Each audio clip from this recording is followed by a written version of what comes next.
Chers électeurs, je m'appelle Natacha Leblanc et je suis deuxième candidate sur la liste fédérale du Brabant wallon pour les listes de STEX. Aujourd'hui, je souhaite vous faire part de nos propositions dans une matière fondamentale, l'enseignement. Les dépenses réalisées en faveur de notre enseignement sont absolument énormes. En moyenne, la Belgique dépense pour son enseignement 2% de son PIB en plus que la majorité des pays européens. Force est de constater que les résultats obtenus par la Belgique en matière d'enseignement dans les enquêtes internationales ne sont pas proportionnels aux investissements réalisés.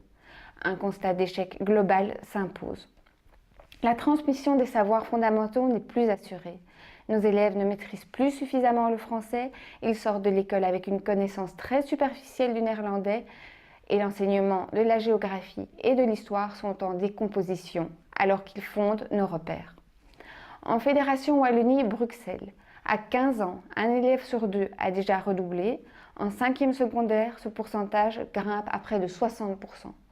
En ce qui concerne les professeurs, 20% d'entre eux abandonnent le métier après 1 an et plus de 35% après 5 ans.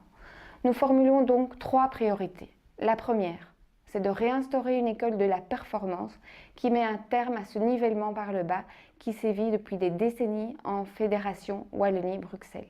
Une école de la performance pour les filières générales, techniques, professionnelles doivent être prioritairement revalorisées. Une école de la performance où les disciplines et le respect y ont tout leur sens.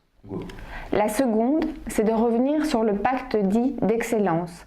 L'imposition d'un tronc commun limite les élèves qui souhaitent se spécialiser durant leur parcours scolaire. Dans cette optique, nous souhaitons également abaisser l'âge de l'obligation scolaire à 16 ans afin de pouvoir rediriger et valoriser ceux qui le souhaitent vers l'enseignement professionnel qualifié ou directement en entreprise, comme c'est le cas d'ailleurs dans d'autres pays qui ont des budgets inférieurs avec des résultats supérieurs. Enfin, la troisième priorité, c'est d'augmenter drastiquement le niveau des langues. D'abord en français, via un plan de remise à niveau, ensuite en néerlandais par l'apprentissage des fondamentaux de cette langue dès la maternelle.